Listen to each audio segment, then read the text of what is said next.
tired of feeling tired? Done with diet culture? Overwhelmed by conflicting nutrition and fitness messages? Then join us, your hosts of the Nutrition Revolution podcast, as we take a deep dive into all things women's fitness and nutrition.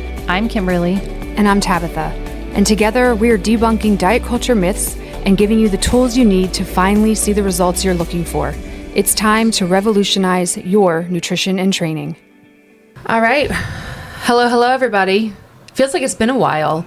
We took some time off from the holiday craziness and back in our recording studio. It's good to be back. But we're going to talk about alcohol. Yeah. Spirits.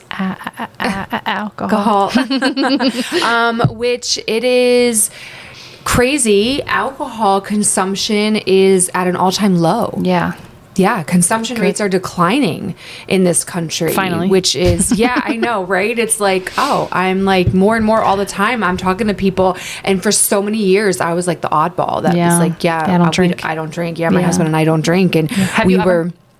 Oh, yeah, for sure. Yeah. When I was like a teenager and then young adult. But I stopped drinking when I was 22 and a half. Okay. Yeah, like right after I got specific. married. Yeah. It was okay. So basically, it was like right after my honeymoon. Okay. So got married April 26, 2008. Went on my honeymoon, got back very beginning of May, and then I was finished with alcohol by like that second week of May. Interesting. Yeah. Yeah. So there's a whole like just story for another. Well, I mean, it had to do with my faith tradition. We don't drink as a member of the Church of Jesus Christ of Latter-day Saints. Okay. It's a choice that we make. And I had decided at that point in my life that I wanted to recommit to living my faith. Gotcha. And attending my church services regularly. Awesome. And so part of that was that I was going to stop drinking alcohol. So for me, that was the catalyst that it was like easy to stop. Yep. I've just never truly like loved it. Yeah. I've never been someone that is like, oh, I really just would love a good glass of wine with this steak or this meal, or I could really go essential for a cold beer. Like I've actually never loved the taste of any of it. Okay. Now, and I know that there are people like my best friend from growing up in college, like she and her husband love a good cocktail. And whenever we go out to eat, like they always get like these bougie cocktails and they truly, truly enjoy it. Yeah. And every once in a while, she's been like, here, just like take a sip of this. Like, it's so good. This like whatever fancy, smancy. Yeah. Here's my smoking. Yes, exactly. Like something. And like, I literally take a sip and I'm like, my throat's on fire. Like, this is not your jam. Just not. And I'm like, I don't understand it. Like so for me, it was actually really easy. Yeah. I still don't miss it. I have no desire. I never enjoyed it. It always was like empty calories. I mean, when I was in college and then in those high school years, like, you're just doing it because it's feeling of inhibition, of having your inhibitions lowered. Of course, it was fun. Right. I mean, maybe the morning after, not so much at all. Yeah. Right. I've been there, done that. Right. Like, I don't miss it at all. My husband was never a drinker. Never. He could nurse the same bottle of beer the entire night. Wow. Right. So for him, like giving it up, he was like, I never really, like, I don't have anything to give up. Right. Like I never, his family, they're not drinkers. So it wasn't a big deal. Okay. Squirrel moment. Where were we? What got me on that? Oh yeah. We're talking about declining. Right. Yeah. Declining. Yeah. People are drinking less of it more than ever. Yeah. But so we're talking about it today. Like, why? Yeah. What is happening in this country that all of a sudden there's like this awakening of sobriety and people that are locking up the liquor cabinet. So Kimberly is going to share with us, our wonderful listeners, some really interesting fun facts, statistics about why Americans are sobering up. It's happening. I started seeing like friends going sober, and I don't drink anymore either. And so I was like, well, this is interesting. I wonder what is happening in America, or I don't even know if it's just America, but what's happening. Why aren't people drinking? So I thought I would look up some statistics to share. And it says that a recent Gallup study found that 54% of U.S. adults say they drink alcohol, and that's the lowest that it's been with a Gallup study since 1939. 54%. 54% do drink. And that's the lowest. It's the lowest. Wow, and that's still more than half. And that's the lowest. Yeah, in 2023, it was 62%. And in 2024, it was 58%. And then fewer drinkers report recent use. Only about 24% say they had a drink in the past 24 hours. And that's at an all-time low. And then federal data showing that there's smaller year-to-year changes. Survey and market data confirm ongoing drop in overall consumption and volume sold in recent years. So some of the reasons that they believe that it's failing or the alcohol consumption is falling is sales are down. Sales are down. A majority of Americans now view even moderate drinking, which we've talked about on this podcast, as unhealthy. Roughly 53% say facts. Yeah, that is facts. Moderate drinking is bad for their health, and the shift in perception is widely seen as a major drive of reduced consumption. Younger adults, so 18 to 34, are a key group in this change. Their drinking rates have fallen more steeply than older adults, and they are especially likely to view alcohol as harmful. And then this is one that this is why it got me researching it, because I've seen, I guess with the new year and everything coming up, like dry January and, sober curious as a hashtag. And I was like, what is this sober curious hashtag? And it's a growing interest in health and wellness, including sobriety challenges and lifestyle choices, prioritizing fitness and mental health over alcohol.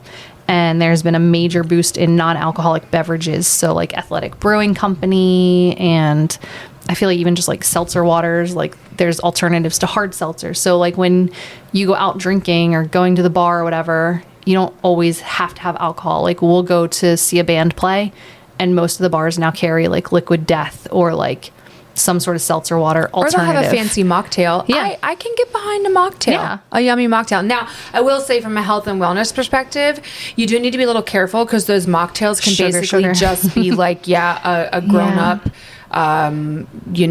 Kool-Aid. Yeah, basically. That's so funny. With a garnish and a twist. So like drink them sparingly. Got a lime in it. Right. Like it's not healthy, y'all. Right. It's sugar. Yeah. It's liquid sugar, but like you can enjoy one. Yeah, but it definitely reduces that pressure to drink. So like my husband never drank. Like that's just never been he was in a fraternity like all through college, never drank. Okay, so he's like my husband, like never had an interest. No, he was the Gatorade kid. That was what he was known as in his fraternity. And so he just never drank, but he always had a Gatorade with him, because when you go to parties, you don't want to just be standing there like doing nothing. Like you want to have something. In your hands, there's a little bit of pressure to have a beverage. So one of his alternatives when he travels with business and stuff is he'll get a seltzer and lime from the bar.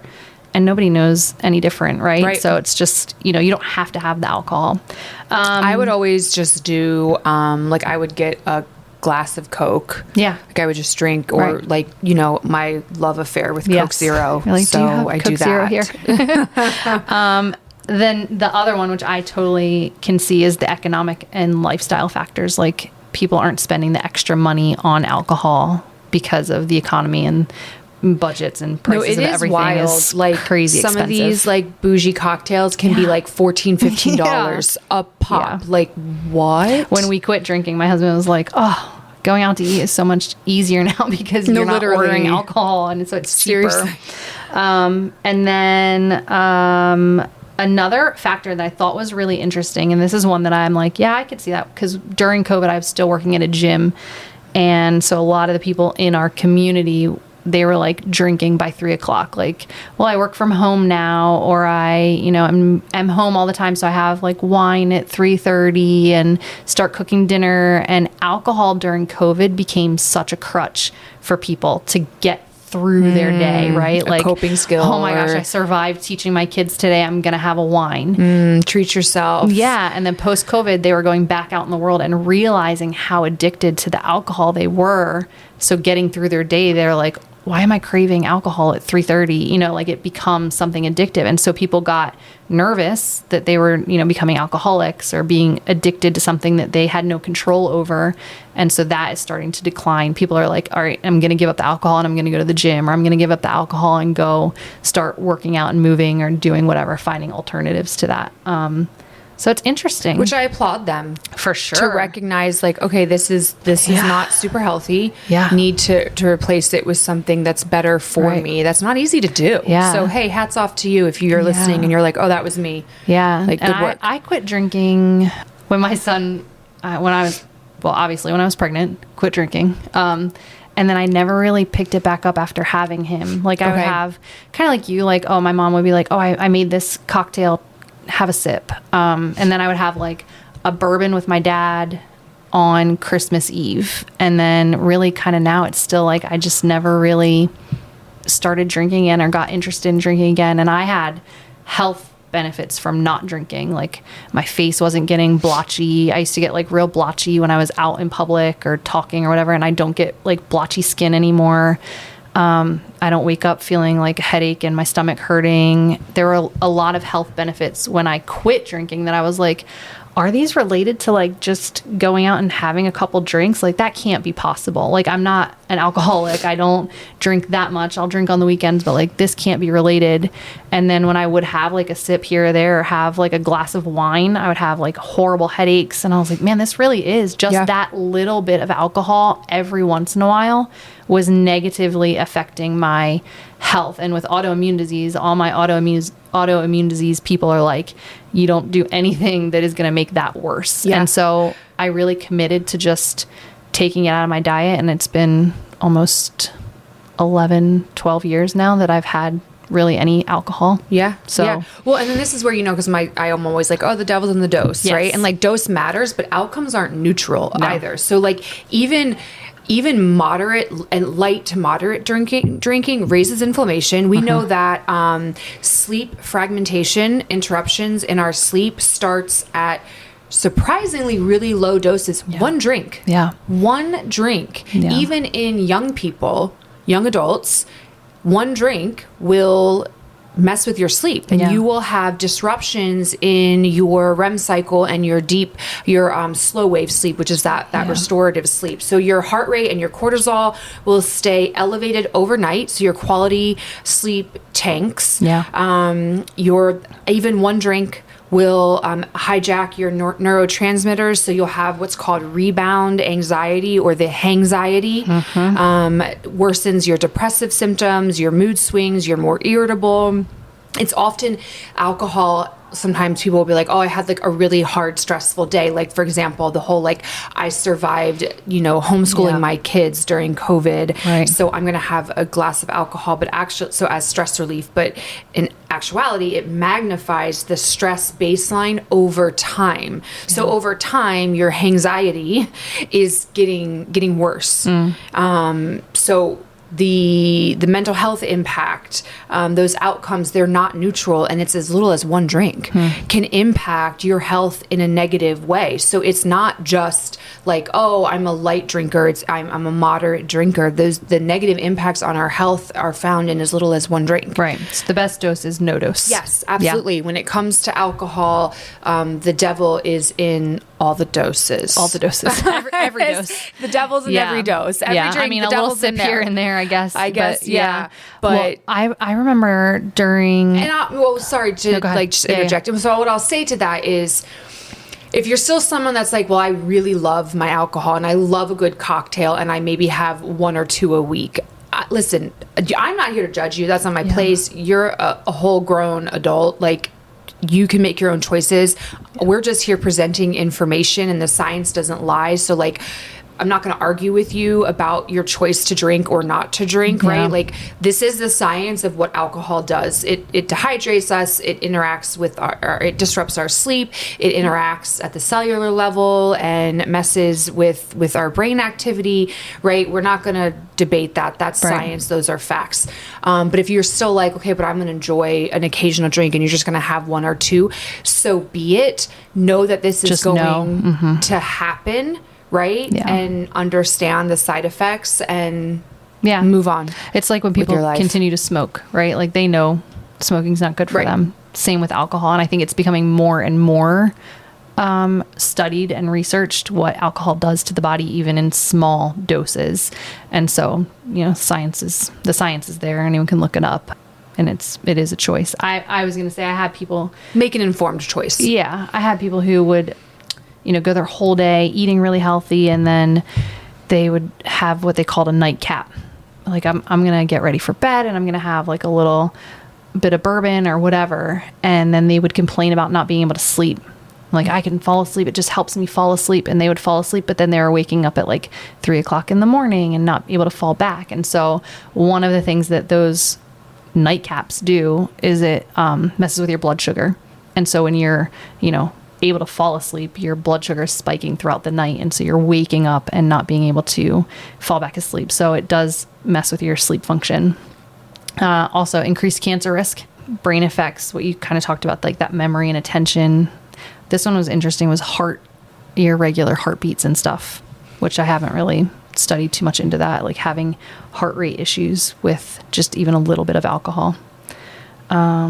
Not to mention liver. We all know that one. It damages the liver. Yeah, it's just a toxin in the body. Mm-hmm. Your liver, kidneys got to work and overtime. The one I'm always most surprised about is the alcohol and medications. And how many people are taking like antidepressants but still drinking, or taking any really medication that literally says on the bottle, do not drink with this medication. And they continue to drink alcohol with that medication and then wonder why they're having extreme depression, extreme anxiety, extreme mood swings and things like that. And I'm like, well, look at your bottle. Like the bottle of your medications, prescribed medications, literally says, do not drink alcohol. And they continue to do it. Yeah. Another thing that is interesting for those people that have weight loss goals or body recomp goals, alcohol interrupts fat oxidation for hours. So if you are trying to lose body fat and you're having even one drink, you're interrupting the physiological processes that keep your body primed to be in a fat burning mode. Additionally, even like just one glass of alcohol can torpedo the quality of your next day, your workout. It impairs your muscle protein synthesis, so your body's ability to adapt to training and repair and build muscle is going to be impacted. It's slower recovery. You're going to be more dehydrated. Also, it's empty calories, so you're going to be hungrier. You're more likely to engage in late night snacking because your inhibitions are going to be lowered. Your decision making is impaired. There's that cognitive lag and brain fog. You have, like you mentioned, that reduced heart rate variability there, the inflammation, the sleep disruption. So in general, all of that adds up where it's harder to lose fat and gain lean mass. So if you're looking for body recomp, if you want to improve your body composition, body architecture, and you're regularly drinking, and I'm saying even if it's 1 to 2 drinks a week, this is going to hinder your progress. Yeah. And that's one of the things when I start working with a client and I see that they're, even if it's every other day, something like that, like we have to address that. And you can't sit here and tell me, oh, I'm not seeing progress. And I'm doing everything I can. I'm seeing regular weekly alcohol consumption. Yeah. Like, well, that's why you're not seeing progress. Yeah. Well, that's one of the reasons why you're not seeing progress. Not to mention just the large quantity of empty calories there. Yeah. So, something else I think that to consider. That's one of the big conversations I have with my female clients who are perimenopause. And, they're complaining about that midsection fat, or, I never had like stomach fat or anything. Like here I have love handles and it's growing. And, we always have that conversation. They're like, I'm doing nothing different. And I'm like, okay, well, let's kind of talk about your lifestyle. Like, what are you doing? Well, I go out with friends this day and, we just have a drink here and there. And it's like alcohol has become more regular. I don't know if it's because they're closer to like retiring or like their friends are retired. They're traveling more, like they're living their life and adventuring and experiencing more. But alcohol seems to be like one of those things in the menopausal state that creeps in. And I feel like that is something that a lot of people should be addressing is like, if you are experiencing a lot of these menopause side effects, maybe take a look at your alcohol consumption and cut it out completely and just see if it makes a difference. That's why they're always like, oh, I don't know if that's the difference, because I've always been a drinker or whatever. And I'm like, but have you ever cut it out? Have you ever stopped drinking just to see what happens? Yeah, how you react, and how you respond. Because I didn't think alcohol had much I wasn't like drunk all the time, right? Like in my brain, it's like, well, I'm not an alcoholic and I don't get drunk all the time, so the alcohol is fine. But I think that's what we believe, right? It's like if I'm not an alcoholic, then alcohol's right, not a problem for me. It couldn't possibly be a problem because we were not drinking it 2 to 3 drinks a day. Yeah. So how could it impact? Right. How could it be a problem? Well, and then you take it out and you're like, holy cow, like this had a lot to do with the alcohol intake for my body, and I didn't even realize it. Like little things like swelling in my fingers or just like tingling in my toe, like just little things that I had no idea were related to that. Well, I think one of the things that I hear a lot too, so the cycle of coping, using alcohol as a coping mechanism, it temporarily works, but it doesn't solve the stressor. It preserves the pattern. So kind of shifting, right, examining like a growth mindset approach would be, what happens if I remove it instead of I have a problem, or I need this to cope, or this helps me feel better or have less stress. Like, what would happen if I remove it and replace it with another healthier way to cope, like yoga or breath work or reading or exercise or walking, or I don't know.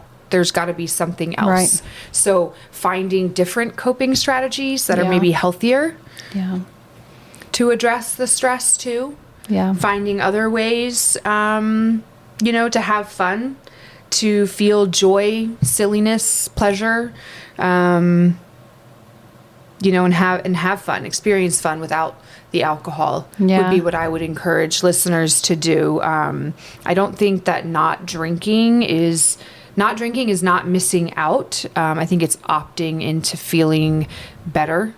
I definitely experienced that, because at first when I quit drinking, I always felt like I'm going to, it didn't bother me until I was sitting around like bonfires on like summer nights and everyone's got like a Corona, and I'm like, oh man, like I did enjoy drinking. So I'm like, oh, I would love that. And so I started having like seltzer water, or kombucha was a huge thing for me. Like I didn't drink alcohol, so I'd have like a kombucha, like a local brew kombucha or something like that. And that was like my alternative to having like a drink. Like just finding that like alternative to like not missing out. And then after that, it was kind of like, I'm actually really having a great time talking to people and remembering what happened the next day and not waking up feeling terrible. And it was just so much better for me. I was just like, oh, I actually don't mind this. I told my husband, I'm like, this is what you've always experienced. And he was like, yeah.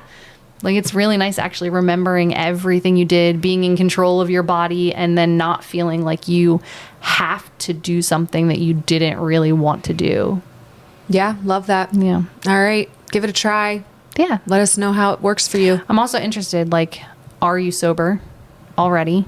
Like, how many of our listeners... sober curious. Or sober curious. I love it. All right, let us know. Have a good one. Thanks for spending your time with us. If you found this podcast helpful, we would love for you to share it with your friends and family. And don't forget to subscribe on your podcast platform. If you have nutrition or fitness questions you want answered on future episodes, we would love to hear from you. You can submit these questions to our email, Thenutritionrevolutionpodcast@gmail.com, and follow us on Instagram @Thenutritionrevolutionpodcast.